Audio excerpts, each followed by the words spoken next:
Democracia es presentado por TEC. En el mundo de la minería, el mundo debe estar primero.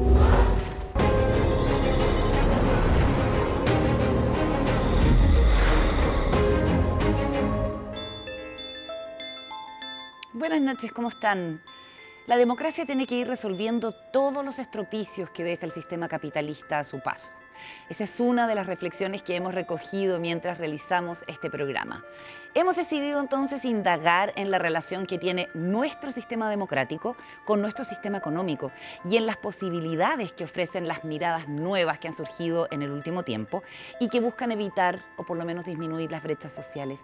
¿Qué tan atados están los destinos de nuestra democracia y nuestra economía? ¿Son las desigualdades sociales inevitables en el ordenamiento que nos hemos dado? ¿Es posible exigirle a la economía un sentido, un propósito, más allá de la pura ganancia individual? ¿Puede ser justo una democracia donde el poder del dinero se concentra solo en unos pocos? Y lo último, ¿es posible reestructurar el sistema económico de modo que tenga más legitimidad, pero sin atacar su corazón, que es el libre emprendimiento, algo notable y propio del espíritu humano? Bueno, son algunas de las preguntas que intentamos responder en un nuevo capítulo de Democracia. Bienvenidos. La transformación del sistema económico ha sido intensa en las últimas décadas. En este proceso, la idea de lo colectivo y de la solidaridad han tomado un nuevo lugar, muchas veces secundario a partir, por ejemplo, del proceso de privatizaciones. ¿Ha cumplido este sistema la promesa de mayor bienestar? ¿Cómo han cambiado las dinámicas entre las personas y las empresas? Estas preguntas hicieron Miranda Aspe e Ignacia Sánchez en la siguiente nota.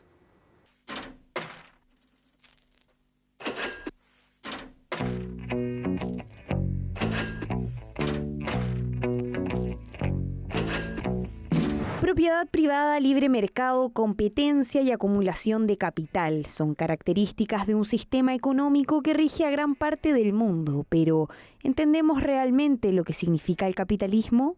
Básicamente plantea que existe una fuente de capital y una manera en la que al dejarlo fluir libremente genera más riqueza para quien lo posee.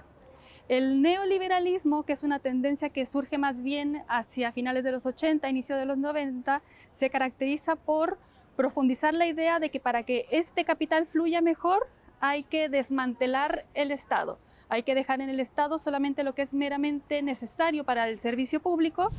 Según especialistas, aspectos que tras los años 90 y el comienzo de la transición a la democracia provocó que la iniciativa privada, al igual que la apertura comercial, tomaran más fuerza aún. Por un lado, progreso económico, pero derivó en la mercantilización de los derechos sociales. La privatización, en términos como muy planos o muy estandarizados, yo podría decir, no es ni buena ni mala, pero sí va a depender mucho el funcionamiento del sistema privado de quien lo esté manejando y de las buenas o malas prácticas que tenga. La democracia en un espacio mucho más amplio como que pierde intensidad. Eso uno lo ve en la mercantilización de los derechos. Entonces uno puede hacer esa línea, ¿no es cierto?, entre mercantilización de derechos y pérdida de intensidad democrática.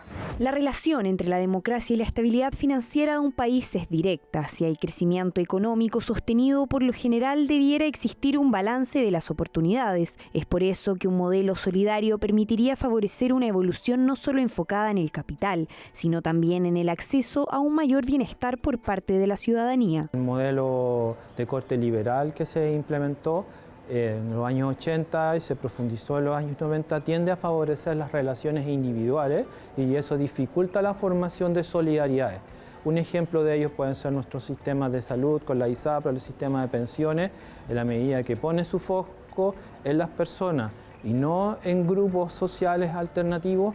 Obviamente que eso debería tener algún tipo de impacto en la generación de solidaridad social. Un plan dirigido precisamente a obtener ganancias por parte de empresas que van a ocupar ese nicho que antes era provisión del Estado como algo público, y a partir de eso también se va implementando toda una lógica que podríamos decir que impacta en las mentalidades de las personas, porque se apunta en las tres formas que antes mencionaba, se apunta hacia un paradigma donde lo individual es lo más importante.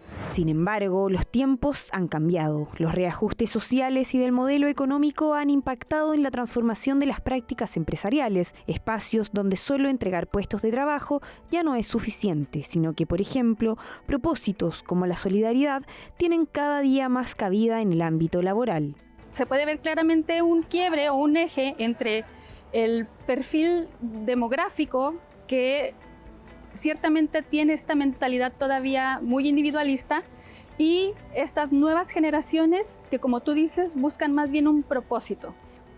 Uno se da cuenta que empiezan a plantearse temas que tienen que ver más con, por ejemplo, la reflexión de que no se necesita tanto para ser feliz, que es contraria a ese otro pensamiento que había que maximizar la ganancia y tener más para ser felices. Los sistemas avanzados de solidaridad, como serían los modelos de bienestar, están yo diría en un momento distinto al contexto chileno, puesto que en estos países donde ya el estado de bienestar tiene un nivel de desarrollo importante, donde las personas contribuyen fuertemente a partir de los impuestos que pagan, en general las políticas redistributivas no presentan un apoyo tan fuerte, a diferencia del contexto chileno. En Chile, la taxonomía verde podría ser una de las respuestas. Un sistema de clasificación sostenible y verde que facilita la asignación de flujos de capital hacia actividades y proyectos que contribuyan a un desarrollo que integre no solo variables ambientales, sino también económicas y sociales. ¿Cómo se adapta el ecosistema económico hacia uno más responsable con la ciudadanía? Si tú ves ahora las empresas, las que van surgiendo,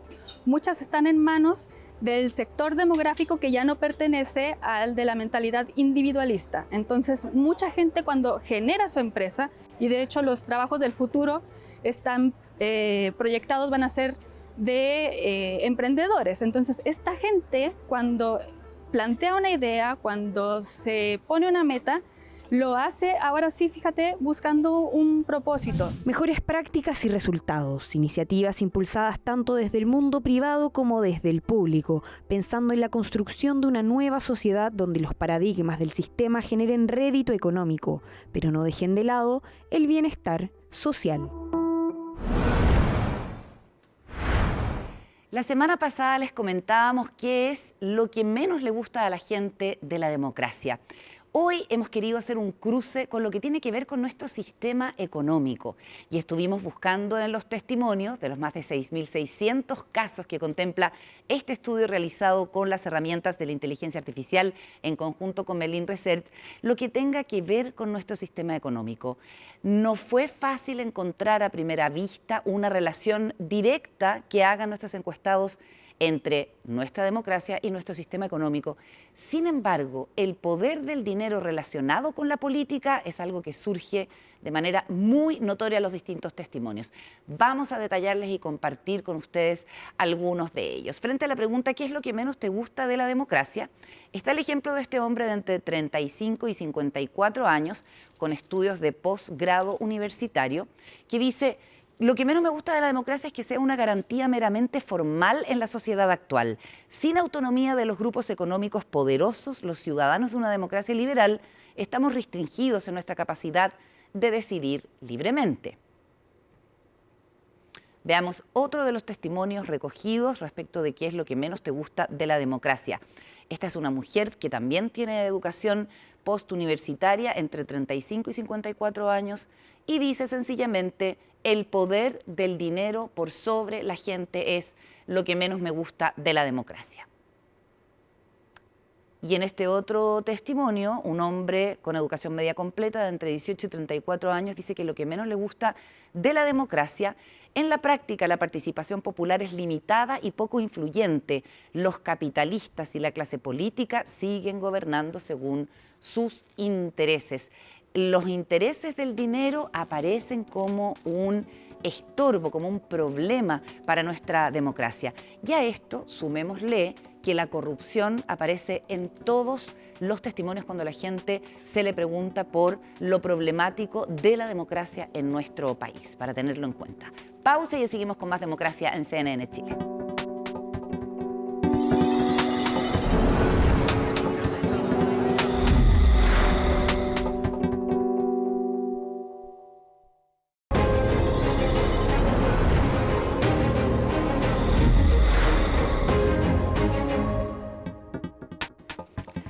Y en esta parte del programa ya estamos listos para la conversación con nuestros panelistas. Los saludamos a Emanuel Berosset, socióloga de la Universidad de Chile, magíster en Historia y Civilización y doctora en Sociología, profesora de la Universidad de Chile, investigadora principal de la línea de conflicto social, conflicto político y cohesión social del COES. ¿Cómo estás, Emanuel? Bienvenida, un gusto tenerte por acá. Gracias por la invitación. Bueno, desigualdad, estratificación social, clases medias, justicia social, instituciones informales, política local, entre otros son los temas de interés de Emanuel. También estamos con Pablo Zamora. ¿Cómo estás, Pablo? Presidente de la Fundación Chile, propuesto por el presidente Gabriel Boric, que es una organización, como ustedes saben, público-privada que busca promover la innovación y un desarrollo sostenible. De profesión, bioquímico, doctor en biotecnología, cofundador de Notco, la empresa que produce comida alternativa de origen vegetal, considerado un referente internacional en temas de innovación, ciencia aplicada y emprendimiento basado en ciencias. Bienvenido.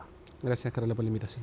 Bueno, y es muy interesante desde sus propios saberes y haceres, desde la reflexión, desde la acción, que nos ayuden a mirar bajo otra luz algo que parece tan dado y parece tan obvio, ¿no? Bueno, por lo pronto el sistema político y la democracia nos parece una cuestión elemental, y el sistema económico en el que vivimos, el capitalismo, también nos parece que es una cuestión dada e inamovible. ¿Qué tan atados ven los destinos de nuestro sistema político con el de nuestro sistema económico a la hora de pensar en el bienestar de las personas? Pablo. Hubiera sido más fácil partir por la otra panelista, porque sabe más probablemente de esta respuesta. No, pero creo yo que está estrictamente relacionado. Yo creo que la democracia es una consecuencia de las acciones que nosotros vamos tomando como sociedad. Y hoy día la dirección de la sociedad está basada en un cúmulo de personas del área de la representación popular, ¿verdad?, a través de nuestras elecciones, y al mismo tiempo de quienes tienen el poder económico, que en Chile están inherentemente relacionadas. Entonces, creo yo que el poder político ha estado estrictamente ligado al poder económico y mandatan ciertas acciones que ocurren en la sociedad que repercuten necesariamente en el día a día de las personas y la percepción de democracia. Entonces, quizás en una sociedad distinta a la nuestra, la relación sería menos estrecha. Pero en una sociedad como la nuestra, con la concentración económica que tenemos, con la representación de esos mismos grupos de poder en el poder político, la respuesta de los intereses económicos sobre el quehacer político, que hemos visto con ejemplos bastante poco notables en los últimos años, hacen que la relación sea bastante lineal. Si tú me preguntas en un R cuadrado, una regresión lineal, yo creo que 0,95 de ese R cuadrado correspondería a una relación entre la economía y la política y la percepción de democracia, bajo mi antecedente. Y por otro lado, la actividad económica requiere de libertad para poder existir. Es una expresión quizás una de las más notables del espíritu humano, ¿cierto? Y uno pensaría que en un ambiente democrático y de libertad es donde mejor puede desarrollarse, pero también ha habido ejemplos, y nosotros lo conocemos de cerca, de cómo regímenes autoritarios también han posibilitado o dirigido cierto tipo de modelo económico con resultados también bastante predeterminados. ¿Cuál es tu primera reflexión en este sentido, Manuel? Mi primera reflexión sería mirar un poco la historia, porque Chile ha tenido varios tipos de modelo económico y cierta continuidad con avances y retrocesos en lo político. Y Chile es un país muy dependiente a nivel global, por lo tanto el margen de maniobra que tenemos aquí también es más limitado que otros países que pueden ser más grandes, con más población, con más recursos, o que están en el norte del planeta. Entonces es interesante mirar la historia, porque Chile, para limitarnos al siglo XX, ha ensayado varios modelos económicos. El que ensayó toda América Latina, la sustitución de las importaciones entre el 20 y el 60, que tuvo limitaciones. Después, claro, vino la dictadura, pero es imposible justificar terminar con la democracia con buenos resultados económicos. Hoy en día ya no sería como algo aceptable. Pero efectivamente se instaló un nuevo sistema que tuvo algunas virtudes en términos de crecimiento económico, en términos de aumento del bienestar económico de la población, pero que siempre tuvo un defecto de que era bastante frágil en un país dependiente. Y tuvimos 30 años de crecimiento económico, lo que también facilitó algunas cosas en el ámbito político, pero rápidamente, como es la triste historia de América Latina, volvemos a un momento de crisis, a la vez del modelo de desarrollo, a la vez importada también por la situación global, y estamos de nuevo en una encrucijada donde ni el modelo político ni el modelo económico están dando los resultados que la población espera. Y por eso hay quienes hoy día intentan darle nuevas miradas al sistema económico que tenemos, y hay ejemplos en distintas partes del mundo que tratan de incorporarle un componente de sentido, ¿cierto?, a la actividad económica, para que no solamente sea la acumulación de bienestar por la vía del capital para beneficio individual, sino que también tenga un efecto colectivo. Y uno de los exponentes de esa nueva mirada se llama Raj Sisodia, es el fundador del proyecto Capitalismo Consciente, y en Futuro 360 de CNN conversamos con él. Quiero invitarles a ver algunas de sus reflexiones para seguir en la conversación acá en el panel. La idea de un capitalismo consciente nos lleva a pensar en la idea de que el capitalismo por sí mismo es inconsciente. ¿Qué piensas de esto? Bueno, es consciente, pero en un nivel más bajo. La conciencia realmente es un poco más estrecha y enfocada en uno mismo como la compañía y su dueño. Y es instrumental, ve a la gente como un medio para obtener su fin. Así que ahí hay un menor nivel de conciencia, que es solo sobre la ganancia. La gente no importa, así que la ganancia es lo que importa. La gente solo importa si pueden ayudarte a generar más ganancia. Así que con esa conciencia tú obtienes los resultados que estamos obteniendo. Cuando tú tienes una conciencia estrecha, solo ves lo que está pasando dentro del negocio y las inmediaciones más cercanas. Tú no ves cuáles son las consecuencias en la sociedad, las consecuencias en el planeta. Estamos conscientemente buscando honrar y elevar la idea de capitalismo, pero cuando está hecho con una conciencia más amplia y poniendo toda la humanidad en la mezcla, no solo el lado económico. Veamos, nosotros actuamos como si el dinero fuera la única opción, pero hay muchas otras cosas que importan en el mundo y también el capitalismo impacta en todas ellas. Cuando actuamos como si el dinero fuera la única cosa en la que debemos enfocarnos y por lo mismo terminamos con todas las cosas negativas, así que de nuevo es nuestro intento de, en una forma, salvar la reputación y elevar la reputación de los negocios al reclamar la palabra capitalismo y ahora definirla, creo yo, de una forma más llena y más precisa. Creo firmemente que el capitalismo será parte de la solución, reitero, si lo hacemos con conciencia, con alta conciencia. Si seguimos haciéndolo sin esa conciencia, seguiremos creando más y más problemas. Bueno, Raj Sisodia dice que el capitalismo además proviene de una visión crítica, digamos, que es la visión de Marx. Y sin embargo es un gran fanático del capitalismo porque cree que es el mecanismo que de mejor manera alinea los incentivos humanos, que es una gran innovación de la humanidad, pero que desgraciadamente hay que ponerle este apellido consciente para que esté no solamente orientado a lo que hablábamos, al beneficio individual, sino al colectivo. ¿Cómo lo ves tú, Pablo, además desde el mundo de los negocios y la innovación? Sí, mira, yo creo que en ese sentido tiene razón en aseverar de que el capitalismo se ha pensado no con vocación de mayoría.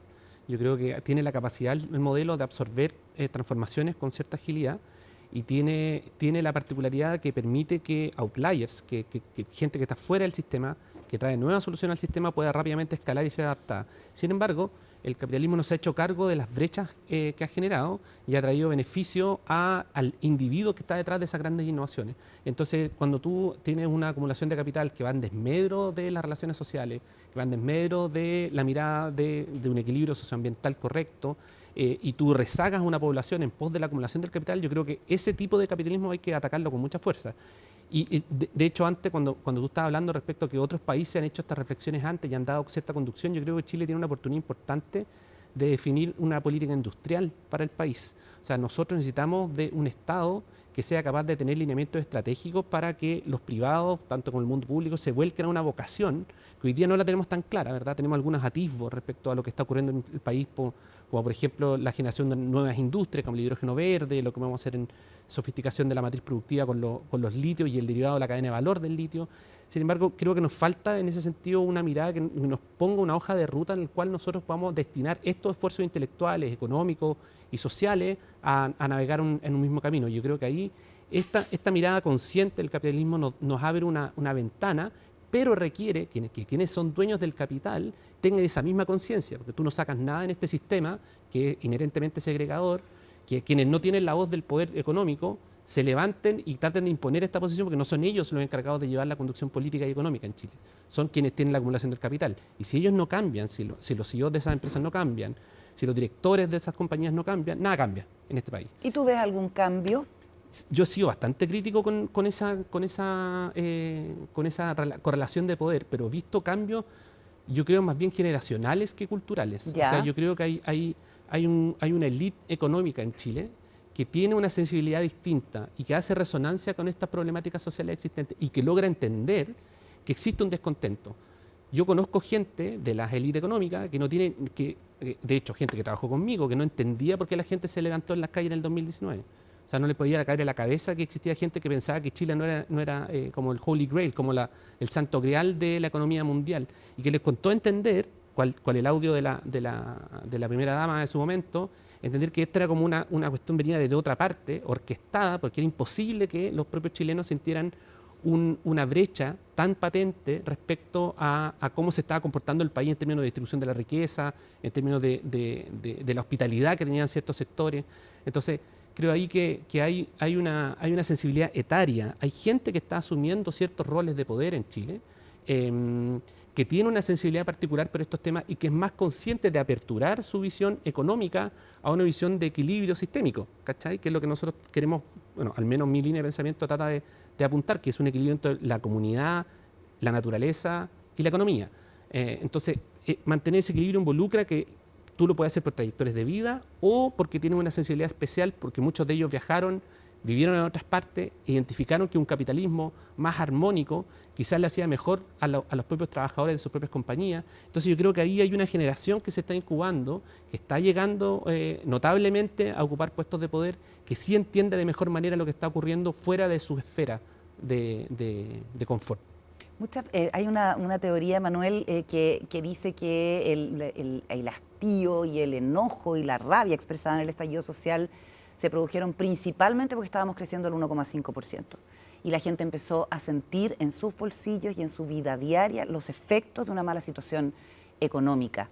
En ese sentido, ¿cómo te explicas tú, si es que compartes esa tesis, que eso haya ocurrido y qué respuesta se puede dar dentro de un sistema capitalista? Porque también sabemos que otros sistemas que se han intentado, sobre todo los que tienen que ver con un Estado centralizado, un modelo socialista o comunista de la sociedad, no han funcionado. Podemos hablar de China quizás en otro momento a propósito de la contingencia, pero cuando es una cuestión tan fundamental para la gente en la vida diaria, más allá de las conversaciones que se puedan tener más bien teóricas, ¿no?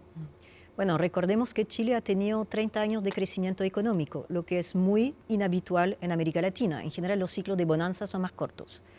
Esto dejó pensar a la población y a las autoridades que estamos a puertas del desarrollo, ¿no? Bueno, siempre mirábamos a algún país europeo pensando que podríamos llegar a la meta, no sé, ha sido Portugal, España, en algún momento Finlandia en los temas de educación, pero el tipo de modelo económico en Chile instalado hacia el final de la dictadura, bueno, tuvo dimensiones extremas, porque el mismo modelo instalado, por ejemplo, un poquito después en Estados Unidos o en Gran Bretaña, alrededor de 1980, se hizo en democracia, por lo tanto fue menos extremo que el que tuvimos acá.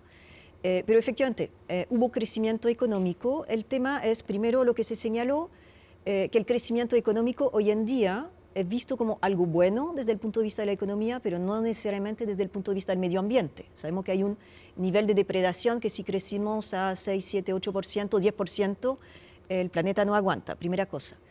Pero el tipo de crecimiento que tuvimos en Chile durante esos años, igual contenía una gran precariedad. Hay que recordar que las familias en Chile, en la mediana de los ingresos siempre ha estado muy cerca del nivel de la pobreza. Por lo tanto, cuando creció ese grupo que salió de la pobreza, que eso también es maravilloso lo que pasó en Chile, que bajó la pobreza desde la mitad de la población al final de la dictadura hasta alrededor de un 20% hoy, significa que mucha gente se ubicó en otros grupos sociales. Hubo una sensación de movilidad social, de esa gente que por su propia historia o porque entre ellos y sus hijos había movilidad.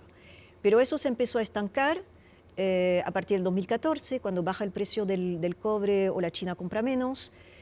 También agotamiento del modelo, sabemos el tema de la depredación del medio ambiente, y la gente no solamente lo siente en sus bolsillos, sino que lo siente también en las perspectivas de futuro, cuando los diplomas empiezan a valer menos en el mercado laboral y por lo tanto las familias invierten mucho y se endeudan en educación y los hijos no pueden trabajar en el campo laboral que esperaban. Y también con un problema muy importante del modelo que tenemos en Chile, que es que la población tiene una baja productividad laboral. Y eso es un gran problema si uno quiere dar el salto al desarrollo, pero además entramos en una fase de recesión por la pandemia, de desaceleración global de todas formas. Entonces, efectivamente, en términos de la sensación de las personas, se acabó la idea de que estábamos a puertas del desarrollo y 2019 marca eso, todo ese estrés financiero. Pero en realidad el estrés financiero de las familias, hace rato que está documentado, también la sensación de rabia, de no llegar a fin de mes. Lo que cambia es que más del 70% de la población se da cuenta que están todos en la misma situación y no era solamente un sufrimiento privado, sino que era un fenómeno colectivo. ¿Y qué cosas pueden desanudar este problema que es tan difícil? Aquí estamos para las preguntas complicadas, sí, ¿no? Dentro de la conversación que teníamos antes me acordaba de un cartoon muy divertido que aparecen dos dinosaurios mirando al cielo y viene un meteorito que iba a extinguir a los dinosaurios. Un dinosaurio le dice al otro, oye, mira, la economía, ¿qué va a pasar con la economía? Claro, se te viene todo el mundo encima y hay personas que creen que todo se resuelve con economía y que la economía, bueno, que es una ciencia social, ¿verdad? Todo gira y gatilla y el bienestar y las sensaciones y el cariño y la solidaridad se explican por índice económico. Y Chile tiene un problema que no todo es económico, ¿verdad? La economía es un driver importante que tiene que ver con cuánto el bienestar que puede llegar a la familia y cómo pueden progresar. Pero hay otro tipo de tejidos sociales que hacen que este país tenga el descontento que tiene. La segregación de nuestra estructura de comunidad para mí es muy importante, que lo que ocurrió en dictadura, ¿verdad? Que se rompió de cierta medida el tejido social y hay una inherente como desconfianza en el par, hay una inherente desconfianza en el migrante, hay una inherente desconfianza en el poder económico, político. Entonces ahí hay cosas que pese a que Chile logre crecer al 7%, no vamos a ser capaces de resarcir a corto plazo. Y eso es algo que los economistas no consideran, que piensan que, claro, que cuando Chile navegaba en los aires de los jaguares con la macroeconomía, tú le preguntabas a alguien en la calle cuál es la relación de los valores macroeconómicos con el día a día de las personas y no había ninguna relación tampoco, ¿verdad? Porque no hay, desde el punto de vista de la educación financiera hasta el tejido social, hay que empezar a recomponer en Chile, creo yo, para poder salir de la crisis de desconfianza que nos va a permitir que cuando la economía tome los cursos, bajo mi mirada de ojalá estratégico, podamos empezar a recomponer este tejido y empezar a comportarnos de mejor manera con el otro, con las organizaciones, con las instituciones, con los representantes, etcétera, etcétera. Emanuel, ¿cómo lo ves? Además tú eres extranjera, así que tienes la posibilidad de mirarlo con más distancia. Bueno, yo creo que... Una francesa bastante chilena, pero... Sí. Además de lo que se acaba de señalar, yo creo que hay una mirada como muy nacional y Chile no es ajeno a todas las fluctuaciones globales. Ya somos un país chico, en el extremo del vecindario, muy abierto a la economía, por lo tanto a la economía global con muchas oportunidades, pero efectivamente a la vez poco capaces de sostener crisis, ¿no? Hace tiempo que esperábamos una crisis, varios pensamos que iba a ser por la baja del precio del cobre, lo que ha ocurrido, no pensábamos que iba a ser por el COVID, pero muchas familias experimentaban ya una sensación de agobio y todos sabíamos que si uno pierde el trabajo, si uno se enferma o si uno se jubila, perdía el poco bienestar acumulado durante la vía laboral. Eso era como muy conocido. Y por lo tanto, cuando llega además toda una generación a la edad de jubilarse con el nuevo sistema y que el promedio de las pensiones está por debajo de la línea de pobreza, efectivamente empezamos a ver como el rey desnudo y todas las falencias que tenía el sistema, además de las que hemos señalado. Entonces, bueno, hemos intentado en lo político darnos nuevas oportunidades en términos de ya 2, 3 intentos de cambiar la Constitución, pero ya se asentó de alguna manera la idea de que ese instrumento, la Gran Carta Magna, no necesariamente va a resolver los problemas de a pie del día a día. Y lo que no vemos por ahora es como un acuerdo nacional que permita una conversación más directa sobre las condiciones de vida de la persona. Lo tuvimos en el momento del estallido por la presión que significó, cuando también los empresarios estuvieron dispuestos, por ejemplo, a aumentar el sueldo mínimo. Bueno, el aumento que tuvimos ahora se lo comió en gran parte la inflación. Pero falta, claro, la idea, los ambientes están demasiado crispados en este momento como para pensar en esto ahora. Pero efectivamente, pensar el bienestar de la totalidad de la población respecto de qué se puede hacer como país, que podríamos haberlo pensado para el Bicentenario en el 2010, ¿no? Pero no lo pensamos ahí. Y ahora estamos en fase de crisis. Siempre es mejor pensarlo cuando estamos bien. Entonces, es muy complejo en este momento, además de las presiones internacionales.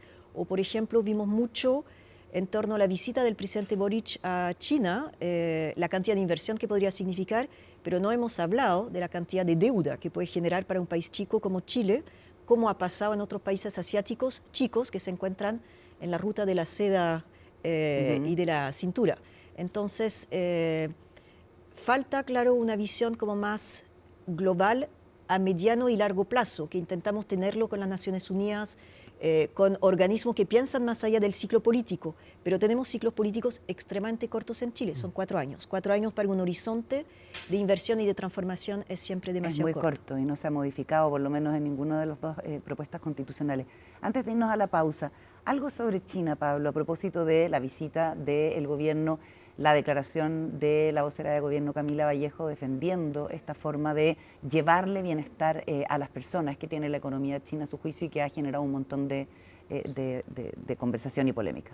Sí, bueno, me parece que es legítimo que alguien que comulga con la ideología partidaria de China defienda los intereses y la particularidad de gobernanza de China. Claramente yo tengo muchos conocidos, he trabajado con personas que han estado en China y efectivamente un sistema muy distinto al nuestro, que tiene muchos beneficios, pero que es extremadamente competitivo y también genera mucho rezago. Y hay que ser, creo yo, inteligente también en aceptar, no todas las inversiones, bueno, como se dice en el mundo financiero, hay plata que es muy cara, ¿verdad? Y generar dependencias monopólicas con ciertos estados justamente trae como consecuencia, entre otras cosas, la acumulación de deuda importante, y además hay que ser inteligentes, creo yo, en ver qué tipo de inversiones se requieren de un país como China y en qué sectores estratégicos se van a hacer control de esas inversiones. Porque si solamente nos vamos a restringir a un área de la economía, pero si estamos básicamente permitiendo que un mismo Estado controle gran parte de la vida de las personas a través de las redes energéticas, a través de los insumos alimenticios, es peligroso, porque obviamente las relaciones de dependencia, como somos un país que tiene una relación internacional muy estrecha, cualquier vaivén en los países que de algún modo controlan nuestra economía nos puede pegar absolutamente fuerte y nosotros no tenemos capacidad de reacción. Entonces hay que ser, yo creo, cuidadoso en buscar inversionistas que se alineen con los planes estratégicos que tiene un gobierno como el nuestro y un Estado a largo plazo, y al mismo tiempo ser inteligente en resguardar intereses que sean nacionales. Existen economías bien sofisticadas que han resguardado de algún modo el área energética para los intereses locales, o han resguardado la cadena de suministro alimenticio para evitar zozobras cuando el país mandante, de algún modo la economía mandante, recibe algún tipo de remesón y eso nos repercute directamente a nosotros. Claro. Entonces hay que ser cuidadoso con, más allá de China en particular, que sea el país en cuestión, quiénes van a controlar nuestra economía. Una cosa es ser prestadores de servicios y otra cosa es cederle el control de los commodities, por ejemplo, a un tercero. 60% de la distribución eléctrica de Chile está en manos de empresas chinas, a propósito de lo que mencionas. Vamos a ir a la pausa, a la vuelta vamos a seguir conversando. Tenemos más reflexiones de pensadores a nivel internacional sobre, por ejemplo, algo que ustedes mencionaban, que tiene que ver con la economía, empresas sustentables, crisis climática y el desarrollo a futuro. Pausa y ya seguimos con Democracia.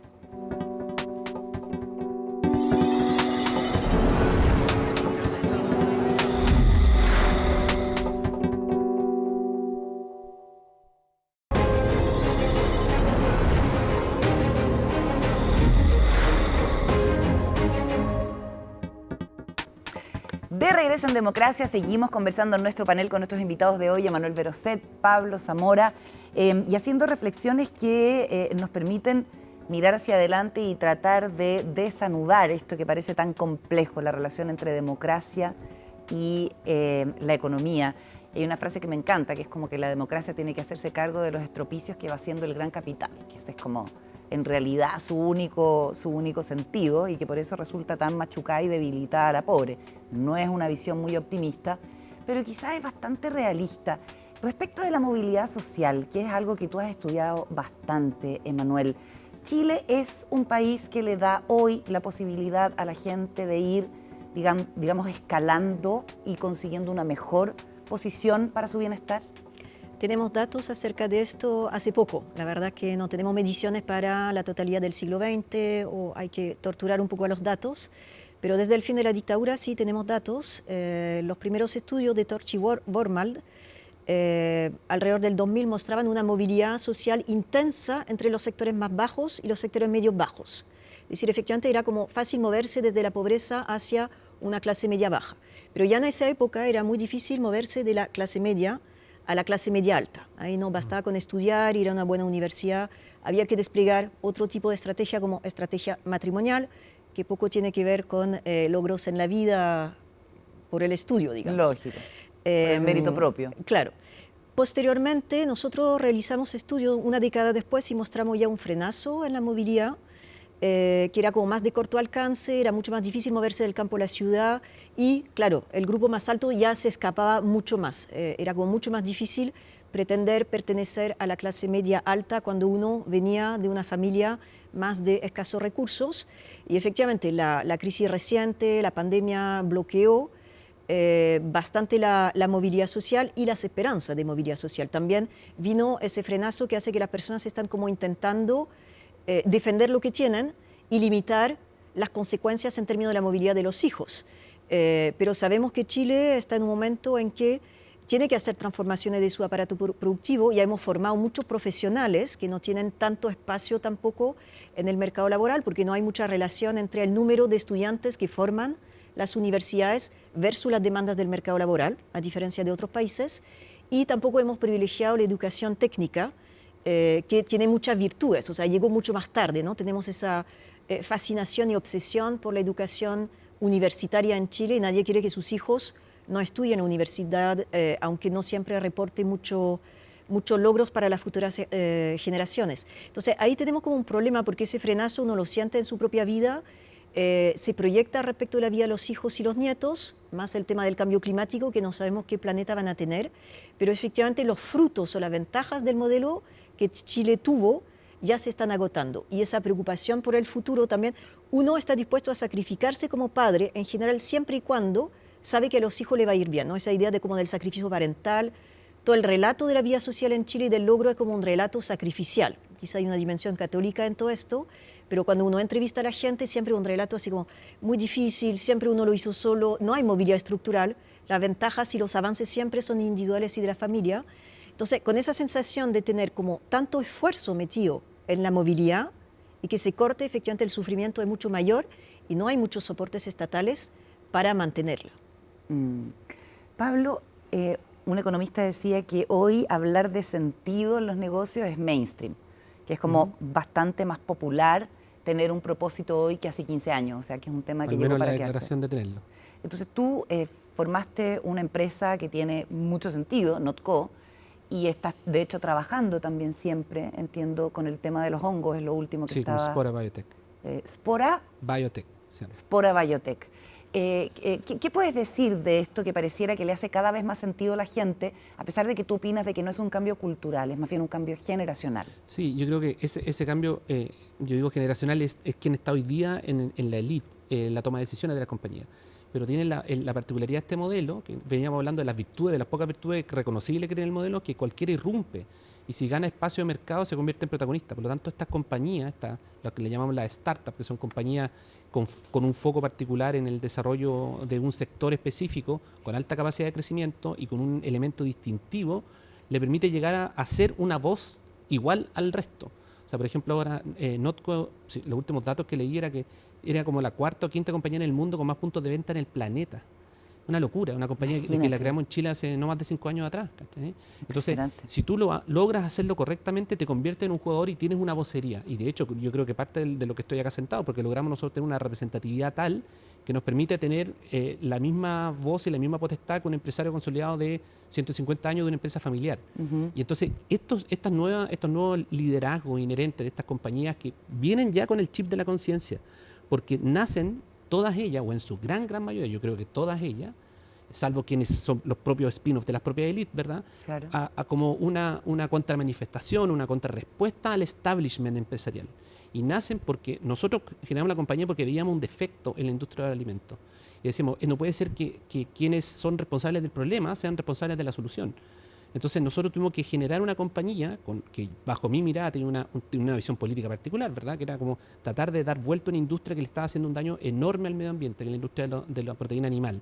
Y cómo nosotros irrumpíamos en el mercado y crecíamos a tal nivel que nos volvíamos una amenaza a esta industria, que efectivamente hoy día la compañía por el volumen que tiene lo es. Pero pero esta compañía nace como una respuesta a una deficiencia estructural de la empresa que controla la cadena de valor de los alimentos. Y asimismo tú tienes empresas como Nubank que nacen por deficiencias que la propia banca estaba dejando, dejan huecos, oportunidades, pero al mismo tiempo hay defectos explícitos, estructurales. Y estas compañías emergen haciéndose cargo de ese problema y dando una respuesta a la sociedad que el propio establishment no es capaz de resolverlo. Y así lo tiene, por ejemplo, el caso de Spora, es una compañía que genera cuero a partir de hongo, y lo hace porque nosotros creemos que no es necesario hoy día, en el 2023, estar matando animales para producir textiles. Es ridículo que te guste el cuero que no puedes obtenerlo de otra fuente. Y esa compañía, ahora de hecho, muy poco, capaz que me reta la gente Spora, pero nosotros la pensamos no solamente con la declaratoria de que queremos ser buenos con el medio ambiente y que creemos que la biodiversidad es importante, sino estamos generando una fundación que se hace cargo de todo el footprint, de toda la huella de la compañía y que le va a exigir a la propia compañía, con una gobernanza paralela, a cumplir con las promesas que la compañía va a hacer para el medio ambiente, para las personas y para la economía. Entonces, yo creo que, como te acordás que decía, otro mundo es posible, yo creo que otro empresariado también es posible.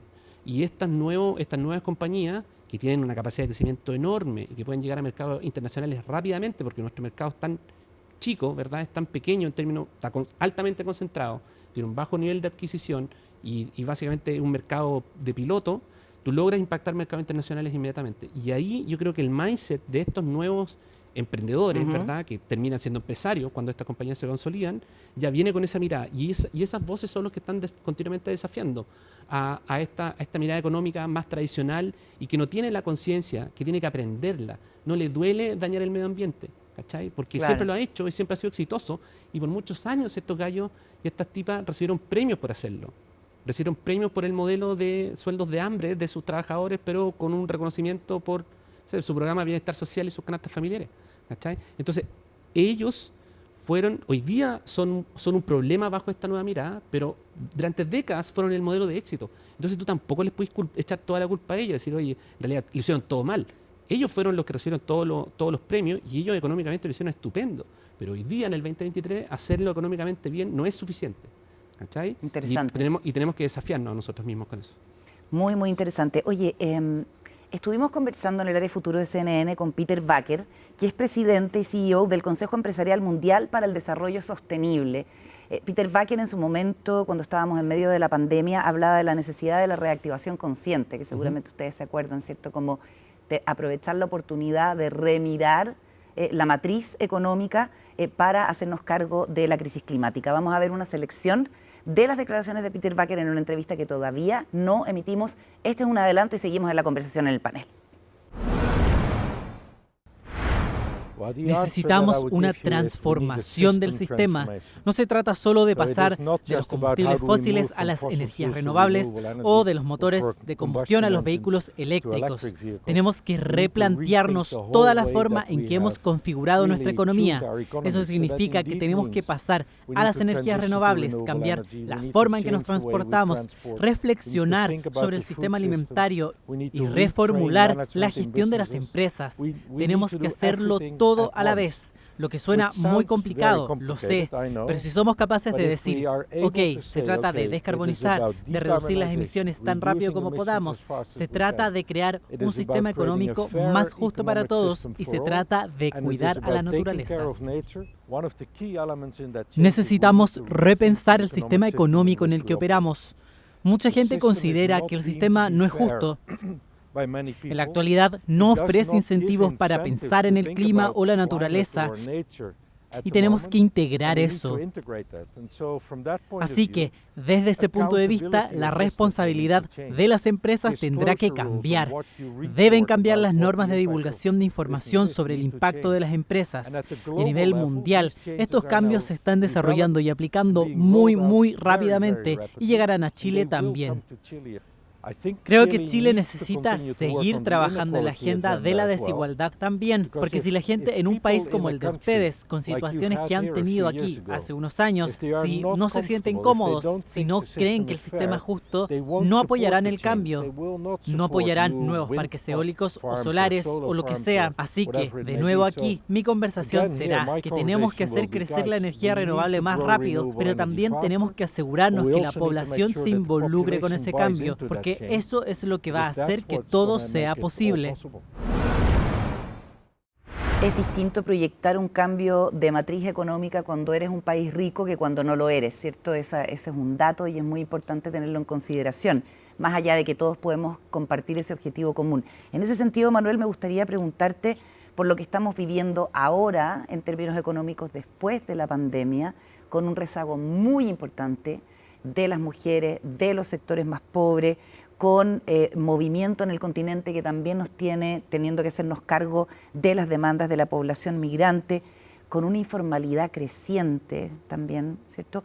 Cómo abordar todas estas problemáticas que parecen mucho más urgentes, parecen más urgentes que hacerse cargo de los impactos. Yo sé que están íntimamente ligados, ¿no? ¿Cierto? Como combatir la pobreza tiene que ser de la mano con cuidar y hacerse cargo de la crisis climática, pero en lo estrictamente social, ¿cómo ves el escenario? Bueno, estamos en una fase de dilema total para Chile. Hay que recordar que en la historia del país, según los regímenes políticos y económicos, o se avanzó hacia la superación de la pobreza o hacia la superación de la desigualdad. Ningún régimen político ha logrado hacer las dos cosas a la vez y una ecuación muy difícil. Y además lo interesante, lo conversamos, es que en el último tiempo el tema de las desigualdades se ha politizado, ¿no? Al inicio de la transición todo era la superación de la pobreza y eso era el gran relato. Y en eso Chile fue exitoso de superar una parte importante de la pobreza. Pero cuando nos damos cuenta que esto no es suficiente para reducir las desigualdades, efectivamente aparece ese tema de la politización, de que no es aceptable. Hay que recordar también que además del movimiento de los pingüinos en el 2006 y el de los estudiantes en el 2011, tuvimos en el momento de la reforma laboral del 2014 también importantes movimientos de los cuales hablamos menos, porque eran más bien como huelgas, también muchas huelgas, según el Observatorio de Huelgas de COES, ilegales, porque el marco legal de negociación en Chile también tiene su estrechez. También tuvimos la protesta feminista del 2018 y así sucesivamente, donde se van sumando demandas. Entonces, efectivamente, tenemos múltiples demandas no solucionadas hasta el momento. Estamos en un momento más bien como de regresión, ¿no? Respecto de los derechos sociales en general. Entonces, el cómo combinar eso, primero el dilema, ¿no? ¿Qué vamos a dar como prioridad? Un país chico como Chile en general tiene que optar, no puede hacer todo junto. Y cambiar la matriz productiva en paralelo, que igual lo demanda el mercado internacional. Estamos en una fase de innovación a nivel global con la inteligencia artificial y otros procesos de robotización que tienen un alto impacto sobre la población y la mano de obra. Y en paralelo tenemos un sistema educacional bastante rezagado, no es solamente el caso de Chile, hemos visto cómo ha avanzado la merma de la educación pública, la dificultad que tienen los estudiantes y los niños chilenos en las pruebas internacionales y el tema que mencionaba de una mano de obra poco calificada. Entonces, claro, hay que ir por partes. Yo no soy economista y en general los sociólogos no nos pidan que diseñemos políticas públicas porque no tenemos la respuesta global. Pero efectivamente Chile ha acumulado una cantidad de atrasos en una serie de dimensiones. Pero como socióloga te puedo hacer una pregunta. Estas cosas no resueltas que se van sumando, hay algunos que temen que eventualmente pueda haber una nueva ruptura, pensando en algo parecido a un estallido. ¿Cómo lo ves tú? Sí, bueno, estamos en un mundo bastante imprescindible, ¿no? Hace un año atrás nadie pensaba ni que tendríamos, o sea, un poco más de un año atrás, ni lo de Ucrania, ni lo de ahora Medio Oriente. Hace unos años atrás una pandemia global era como difícil de pensarlo a la altura que tuvimos. Entonces un entorno muy imprevisible. Entonces, claro, diseñar políticas públicas o industriales, que eso es un tema efectivamente que hace falta en Chile y que muchos economistas y otros reclaman desde hace un tiempo, es como difícil cuando no hay mucha visibilidad sobre lo que viene. Eso yo lo entiendo perfectamente. Pero temas sobre los cuales tenemos como más control, como la formación de nuestra población, avanzar en una mayor productividad para la población, eso sí no debería ser un tema que dejemos como aparte. O, por ejemplo, un tema histórico. Chile tiene alrededor del 50% de su población femenina que trabaja remuneradamente. Ha bajado el 40% durante la pandemia, hemos recuperado mal y informalmente los empleos, nos faltan 450.000 empleos que no hemos recuperado. Y claro, eso tiene que ser una prioridad, pero no es creación de empleo a través de programas públicos exclusivamente, un diálogo con el mundo del empresariado, pero que haya tan pocas mujeres en el mercado laboral de forma remunerada, esto efectivamente como una pérdida de creatividad, de energía, lo mismo que cuando en términos de inclusión dejamos fuera a una parte de la población porque nació pobre o con escasos recursos y por lo tanto no accedió a círculos de formación a los cuales podría haber accedido en otro sistema educacional no tan segregado. Sobre esto tenemos Focalizar control. ahí. Sobre esto tenemos control y seguramente otros temas de prioridad enlazados con el cambio del modelo de desarrollo, no la educación por la educación. Si tuvieras que focalizar, Pablo, y elegir, porque estoy pensando en tu mundo, la cooperación público-privada, puede ser una buena alternativa, y a ver si nos explicas brevemente, y para terminar, porque se nos acaba el tiempo, ¿cómo te imaginas una política de industrialización que pueda ayudar a Chile? Primero, yo creo que debe ser público-privada. Yo creo que, y para poder estar a la altura de una política industrial hay que empoderar al Estado con capacidades tal que le permitan de algún modo definir esas áreas y poner capacidad a disposición para velar por lo público.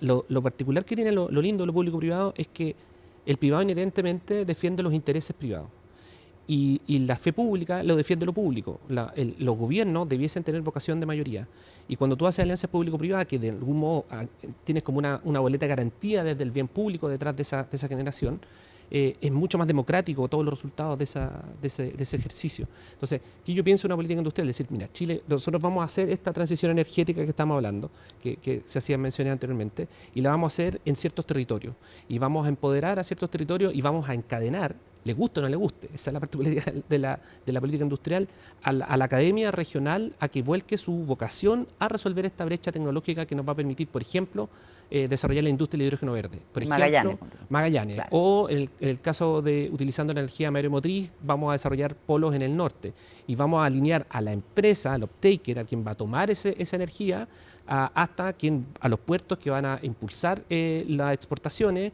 y a la academia y a los centros de pensamiento que van a permitir desarrollar las nuevas tecnologías, y el Estado, a través de incentivos, hace, por ejemplo, la reconversión de los proveedores que hoy día están por la industria minera del cobre a la industria minera o a la industria del hidrógeno verde. Ya, pero entonces, ¿cómo a unas voluntades? Tú me puedes decir con liderazgo.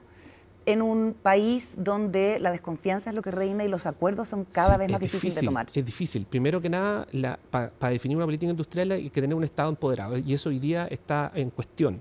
Segundo, tenemos que tener en consideración que esto requiere lineamientos estratégicos a largo plazo, ¿verdad? A nosotros nos acaba de pasar como una cosa bien curiosa que nos visitó el gobierno de Finlandia, porque vamos a firmar un acuerdo grande con el gobierno de Finlandia, que acaba de firmarse con el gobierno de Chile, y venía un ministro de Estado de Finlandia. Y el gobierno acaba de cambiar. Y el ministro de Economía que venía del sector era el Estado, y el Estado involucraba que él se permanecía en un funcionario ministro. Entonces, él velaba por la política a largo plazo, la continuidad que había tomado la política pública, y él la heredaba, y le daba continuidad, y le daba los matices correspondientes al gobierno. Nos falta una mirada a largo plazo en Chile. También estoy muy de acuerdo que los gobiernos de 4 años, donde hay 1 de implementación, 2 de ejecución y 1 de planeamiento de reelecciones, no funciona para un sistema como el nuestro. Y es mezquino, porque hay demasiadas tensiones para que en esos 4 años quien yo esté en desacuerdo fracase en ese proceso. Lógico. Y acá ninguno de los 2 proyectos constitucionales considero cambiarlo. Claro. Y curiosamente, porque en el fondo, y yo también estoy muy consciente de que este descontento es beneficioso para algunas personas. O sea, hay mucho oportunismo en las crisis. Y hay gente que en Chile que no quieren que se destrabe este nudo y que rentan de esta crisis. Por ese motivo podemos tener un capítulo especial para poder divagar respecto a por qué hay personas que están interesadas en que Chile se mantenga en crisis. Y yo creo que es intencionado. La baja productividad, yo lo he señalado y no le ha caído bien a muchas personas, es una decisión política. Cuando tú no inviertes en buenos sueldos, cuando tú no inviertes en sofisticar las capacidades de los trabajadores, cuando tú no incorporas tecnología, no generas investigación y desarrollo en tu empresa para sofisticar la oferta, vas a tener una baja productividad. Entonces, si tú como empresario no decides y no tomas la decisión política de invertir en las competencias de los trabajadores de tu compañía, vas a tener en este sistema una baja productividad. Porque otros países que son más ágiles que nosotros, que tienen mejor relación público-privada, que hay mejor relación entre la academia y la empresa, sí lo están tomando. Y ellos no tienen ningún problema, y tienen la potestad de poder invertir en esas personas. Y eso aumenta la productividad. Tener negocios más cerca de las casas de las personas aumenta la productividad. O sea, tener polos tecnológicos invierte la productividad. Tener mejores salarios, ¿cachai? Tener un mejor bienestar social. Todo eso aumenta la productividad. Mejores políticas para las mujeres. Mejores políticas para las mujeres, etcétera, etcétera. Entonces, no basta con decir, oye, mira, el gobierno no pone los incentivos suficientes a la reforma tributaria, por lo tanto, dejo de invertir en capacitación y mira mi compañía es baja productiva y no voy a hacer nada al respecto. Entonces, hay decisiones políticas detrás de todo esto, ¿verdad? Y que se hacen de manifiesto cuando tú tienes un buen líder y el líder ejerce esa potestad frente a las capacidades de su propia compañía. Y volviendo a los incentivos, yo creo que Chile hoy día, a mí me cuesta creer que en estas condiciones de polarización, de sobreideologización y con los representantes que tenemos como representantes populares, tengamos la altura para poder sentarnos en una reflexión como esta. No hemos sido capaces de resolver problemas semánticos en una constitución y difícilmente estos mismos van a ser los responsables de resolver problemas de lineamiento estratégico a 20 años para Chile. Entonces hay un problema no de representación, de la figura de representación, sino un problema del perfil de quien está tomando decisiones por nosotros. Les agradezco a los dos, Emanuel, Pablo, la interesante conversación. Que estén muy bien y hasta una próxima oportunidad. Gracias por la conversación. Nos vamos, cerramos este capítulo de Democracia. Muchas gracias por la compañía.